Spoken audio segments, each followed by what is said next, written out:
हरे कृष्णा राधे राधे। आपका स्वागत है आपके अपने चैनल राधा कृष्ण लीला में। आप सभी श्रोताओं का दिन शुभ और मंगलमय हो, इसी मंगल कामना के साथ आज के अध्याय का शुभारंभ करती हूँ।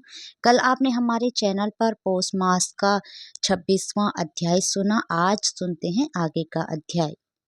श्री नारायण बोले, इस प्रकार कहकर मौन हुए मुनीश्वर वाल्मीकि मुनि को सपनिक राजा दृढ़धनवा ने नमस्कार किया और प्रसन्नता के साथ भक्ति पूर्वक पूजन किया। उस राजा दृढ़धनवा से की हुई पूजा को लेकर आशीर्वाद को दिया, तुम्हारा कल्याण हो, पापों का नाश करने वाली सरयू नदी को मैं जाऊंगा। इस समय हम दोनों को इस प्रकार बात करते सायंकाल हो गया है। यह कहकर मुनि श्रेष्ठ वाल्मीकि मुनि शीघ्र चले गए। राजा दृढ़धनवा भी सीमा तक वाल्मीकि मुनि को पहुंचाकर अपने घर लौट आया। घर जाकर अपनी गुणसुंदरी नामक सुंदरी स्त्री से बोला। राजा दृढ़धनवा बोला, यही सुंदरी राग द्वेष लोभ मोह मद मात्सर्य इन 6 शत्रुओं से युक्त गंधर्व नगर के समान इस असार संसार में मनुष्यों को क्या सुख है। कीट विष्ठा भस्म और रूप वात पित्त कफ इनसे युक्त मल मूत्र रक्त से व्यक्त ऐसे इस शरीर से मेरा क्या प्रयोजन है। हे वरारोहे, अध्रुव शरीर से अध्रुव वस्तु एकत्रित करने के लिए पुरुषोत्तम का स्मरण करके वन को जाता हूँ। तब वह गुण सुंदरी ऐसा सुन के विनय से विनम्र युक्त तथा शुद्धता के साथ हाथ जोड़ अपने पति से बोली। गुण सुंदरी बोली, हे निरपते, मैं भी तुम्हारे साथ चलूंगी। पतिव्रता स्त्रियों के पति ही देवता हैं। जो स्त्री पति के जाने पर पुत्र के गृह में रहती है, वह स्त्री पुत्र वधू के अधीन हो पराये गृह में कुत्ते के समान रहती है। पिता स्वल्प देता है और भाई भी स्वल्प ही देता है। अत्यंत देवे वाले पति के साथ कौन स्त्री ना जावेगी। इस प्रकार प्रिय की बात को स्वीकार करके पुत्र का अभिषेक करके स्त्री सहित शीघ्र ही मुनियों से सेवित वन को गया। दोनों स्त्री पुरुष हिमालय के समीप गंगा जी के निकट जाकर पुरुषोत्तम मास के आने पर दोनों काल में स्नान करने लगे। हे नारद, वहाँ पुरुषोत्तम मास को प्राप्त करके विधि से पुरुषोत्तम का स्मरण करके भार्य सहित तपस्या करने लगे। ऊपर हाथ के बिना अवलंब पैर के अंगूठे पर स्थिर आकाश में दृष्टि लगाए निराहार होकर राजा श्री कृष्ण का जप करने लगे। इस प्रकार व्रत की विधि में स्थित हुए तपोनिधि राजा की पतिव्रता रानी सेवा में तत्पर हुई। इस प्रकार तप करते हुए राजा का पुरुषोत्तम मास संपूर्ण होने पर घंटीमाओं के जल से विभूषित विमान वहां आया। ऐसे तत्काल आए हुए पुण्यशील और सुशील सेवित विमान को देख स्त्री सहित राजा आश्चर्ययुक्त हो विमान में बैठे हुए पुण्यशील और सुशील को नमस्कार किया। पुनः वह स्त्री सहित राजा को विमान में बैठने की आज्ञा दिए। स्त्री सहित राजा विमान में बैठे कि सुंदर नवीन शरीर धारण करके तत्काल गौलोक को गए। इस प्रकार पुरुषोत्तम मास में तप करके भय रहित लोक को प्राप्त होकर हरि के निकट आनंद करने लगे। और पतिव्रता स्त्री भी पुरुषोत्तम में तप करते हुए पति की सेवा करके उसी लोक को प्राप्त हुई। श्री नारायण बोले, नारद, मेरी एक जीवा है, इस समय इसका क्या वर्णन करूं। इस पृथ्वी पर पुरुषोत्तम के समान कुछ भी नहीं है। सहस्त्र जन्म में तप करने से जो फल प्राप्त नहीं होता है, वह फल पुरुषोत्तम के सेवन से पुरुष को प्राप्त हो जाता है। श्री पुरुषोत्तम मास में बुद्धि पूर्वक अथवा अबुद्धि पूर्वक किसी भी बहाने यदि उपवास स्नान दान और जप आदि किया जाए तो करोड़ों जन्म पर्यंत किए पाप नष्ट हो जाते हैं।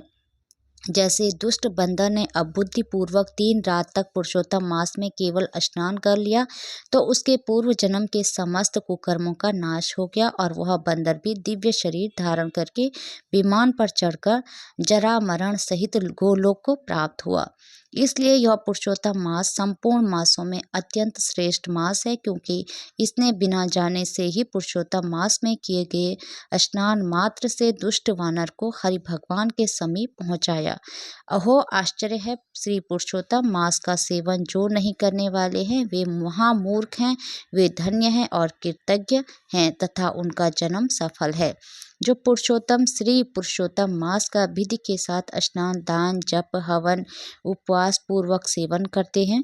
नारद मुनि बोले, वेद में समस्त अर्थों का साधन करने वाला मनुष्य शरीर कहा गया है, परंतु यह वानर भी ब्याज से पुरुषोत्तम मास का सेवन करके साक्षात मुक्त हो गया है। हे तपोनिधि, संपूर्ण प्राणियों के कल्याण के निमित्त मुझसे इस कथा को कहिए। इस वानर ने 3 रात्रि तक स्नान कहाँ पर किया। यह वानर कौन था, आहार क्या करता था, उत्पन्न कहाँ हुआ, कहाँ रहता था और पुरुषोत्तम मास में ब्याज से उसको क्या पुण्य हुआ, यह सब विस्तार से सुनने की इच्छा करने वाले मेरे से कहिए। आपसे कथा अमृत श्रवण करते हुए मुझे तृप्ति नहीं होती है। श्री नारायण बोले, कोई केरल देश का अत्यंत लालची, शहद की मक्खियों के समान धन में प्रेम रखने वाला, सर्वदा धन के संचय करने में तत्पर रहने वाला ब्राह्मण था।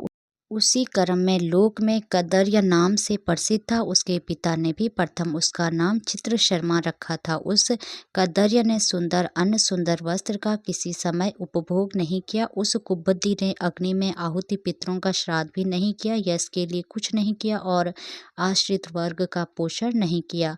अन्याय से धन को इकट्ठा करके पृथ्वी में गाड़ दिया। माघ मास में उसने कभी तिल दान नहीं किया, कार्तिक मास में दीपदान और ब्राह्मणों को भोजन नहीं कराया, वैशाख मास में धान्य का दान नहीं किया और व्यतिपाद योग में स्वर्ण का दान नहीं किया, व घृत योग में चांदी का दान नहीं किया। ये सब दान कभी सूर्य संक्रांति काल में नहीं दिया, चंद्र ग्रहण, सूर्य ग्रहण के समय न जप किया और ना अग्नि में आहुति दी। सर्वत्र नेत्रों में आंसू भरकर दीन वचन कहा करता था। वर्षा वायु आतप से दुखित, दुबला और काले शरीर वाला वह मूर्ख सर्वदा धन के लोभ से पृथ्वी पर घूमा करता था। कोई भी इस पामर को कुछ दे देता, इस तरह बार बार कहता हुआ गौ के दोहन समय तक कभी भी ठहरने में असमर्थ था। लोक के प्राणियों के धिक्कारने से जला हुआ और उद्विग्न मन होकर घूमता था। उसका मित्र कोई बनेचर वाटिका का मालिक था। उस कदर्य ने उस माली से बार बार रोते हुए अपने दुख को कहा, नगर के वासी मेरा नित्य तिरस्कार करते हैं, इसलिए उस नगर में मैं नहीं रह सकता हूँ। इस प्रकार कहते हुए उस कदर्य ब्राह्मण के अत्यंत दीन वचन को सुनकर माली दयार्द चित्त हो गया। शरण में आए हुए उस दीन ब्राह्मण पर माली ने दया करके कहा कि हे कदर्य, इस समय तुम इसी वाटिका में वास करो। नगर वासियों से तिरस्कृत हुआ वह कदर्य उस माली के वचन को सुनकर प्रसन्न होकर उस वाटिका में रहने लगा। नित्य उस माली के पास वास करता और उसकी आज्ञा का पालन करता था। इसलिए उस कदर्य में माली ने दृढ़ विश्वास किया और उस कदर्य में अत्यंत विश्वास होने के कारण माली ने उस कदर्य ब्राह्मण को अपने से छोटा बगीचे का मालिक बना दिया।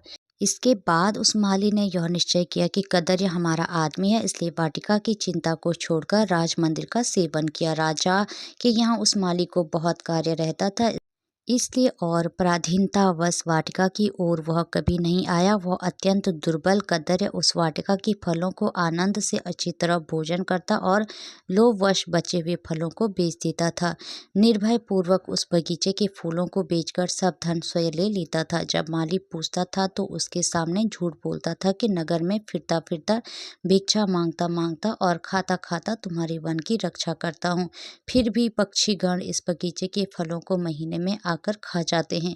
देखिए, मैंने कुछ खाते हुए पक्षियों को अच्छी तरह से मार डाला है। यहाँ चारों तरफ उन पक्षियों के मांस और पंख गिरे पड़े हैं। उन मांस के टुकड़ों को और पंखों को देखकर उसका अत्यंत विश्वास कर माली चला गया।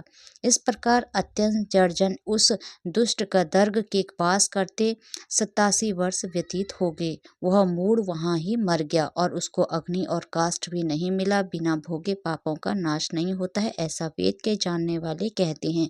इस कारण हाहाकार करता हुआ यमदूतों के मदगर के आघात से पीड़ित कष्ट के साथ अत्यंत भयंकर दीर्घ मार्ग को गया। पूर्व में किए हुए कर्मों को स्मरण करता हुआ और प्रलाप करता हुआ तथा बुद्बुद अक्षरों में कहता हुआ कि ओह आश्चर्य है, मुझ दुष्ट कदर्य के अज्ञान को देखे। कृष्ण सागर से युक्त पवित्र इस भारत खंड में देवताओं को भी दुर्लभ मनुष्य शरीर को प्राप्त कर मैंने धन के लोभ से क्या किया, अर्थात कुछ भी नहीं किया और मैंने जन्म व्यर्थ खोया तथा मैंने बहुत दिनों में जो धन संचय किया था वह धन तो पराधीन हो गया।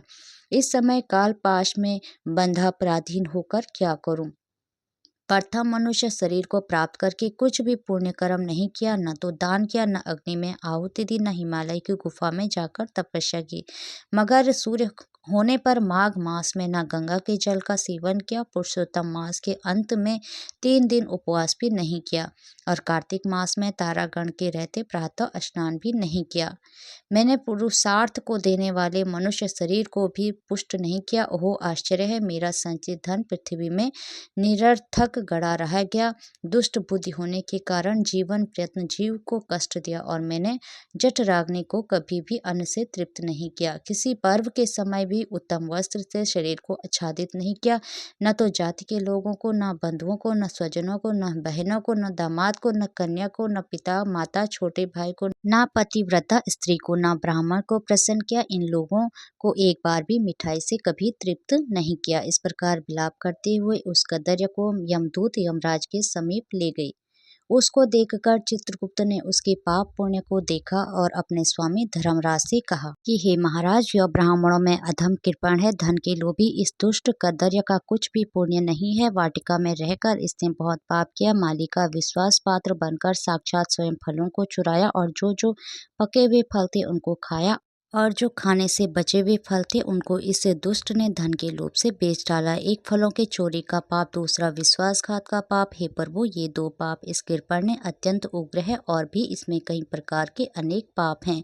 नारद मुनि बोले। इस प्रकार ब्रह्मा के पुत्र चित्रगुप्त के वचन को सुनकर अत्यंत क्रोध से युक्त धर्मराज ने कहा कि यह कदर्य 1000 बार वानर योनि में जाए और विश्वासघात का फल इसको बाद होवेगा।